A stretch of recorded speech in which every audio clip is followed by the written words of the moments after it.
guys, it's Brittany. Welcome back to my wedding channel where I talk about creative ideas for your wedding, how to have a small wedding dress DIYs, wedding dress try-ons for affordable wedding dresses, things like that. Today I'm going to be telling you 12 cute ways that you can involve your wedding guests in your wedding ceremony. Not only is this a cute idea in general, but it's also a great way to make your wedding ceremony more memorable for your guests if they're actually actively participating in it in some way. Okay, so the first cute way to involve your guests is to let them be part of your wedding vows. And what I mean by this is that your officiant will ask your guests, will ask your crowd to repeat after him or her something like, do you accept this woman to be part of your family? Do you accept this man to be part of your family? Answer, yes we do, after me, something like that. You work it into your wedding script that the officiant doesn't just ask the couple to say if they accept one another, but also asks the crowd if it's okay for this person to be a part of the family going forward. Number 2, invite your guests to contribute to your wedding bouquet. There are many ways to do this, so you can literally have your guests go pick wildflowers if you want, if that's the aesthetic of your wedding, if you've got a field of wildflowers nearby and you can ask your guests to go pick them.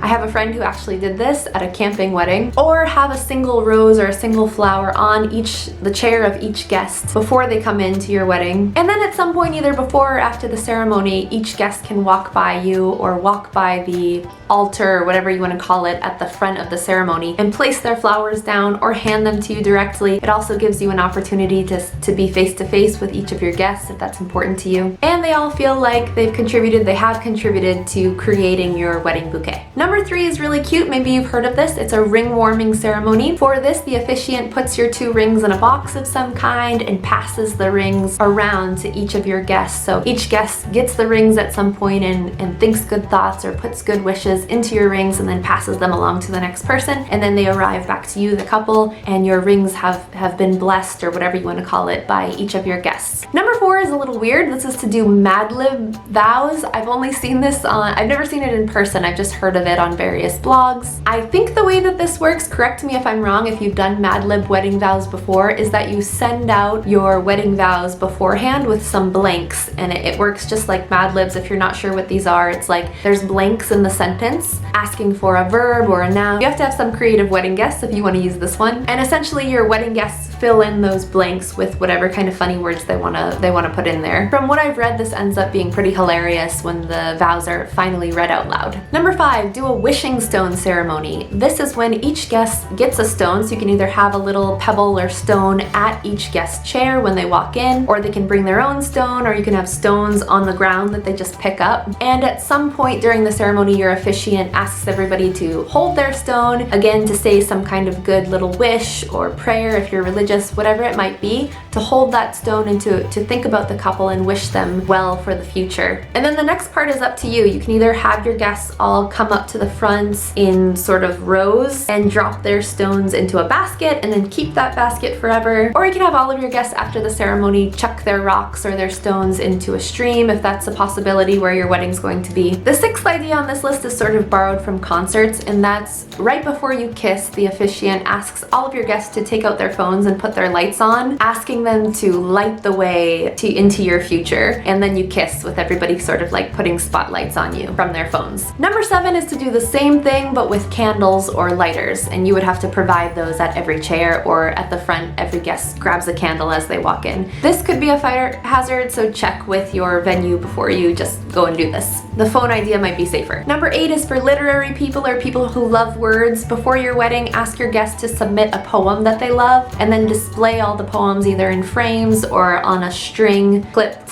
sort of like photos. You can do that, but poems kind of written out nicely or printed, so guests can read some lovely love poems as they're walking into your ceremony that they themselves contributed. Afterward, you can keep the poems for a book, or you can do this whole thing with photos. Ask your guests to contribute photos of you with them, you the couple with them, that you can display at the front. And again, they just feel kind of nice because they contributed something to your wedding ceremony. Number 9 is to have somebody handing your guests a flute of champagne or whatever it might be, some kind of special drink, as your guests enter the wedding ceremony so that they can start off your ceremony by cheersing you. I know this is a little bit unorthodox, a little bit unusual to cheers before the wedding starts, but trust me, everyone will be in a jovial mood and will be happy to start the wedding ceremony off with a drink. And alcohol can just loosen people up and put people in a little bit more in the mood for your wedding ceremony. Number 10 is to set up a wishing tree. This essentially is a tree of some kind, like a potted tree. You put a stack of paper and a pen next to it, and people write little wishes on the pieces of paper and then tie them onto the tree. Little wishes or blessings for you and your partner that you can take into your future as a married couple. So the idea is that you take that potted wishing tree home and you can display it, or you can take all the little pieces of paper off and put them in a jar and keep them forever. Number 11 is if you're having a tiny wedding, like maybe 20 people or less, you can assign special roles to each of the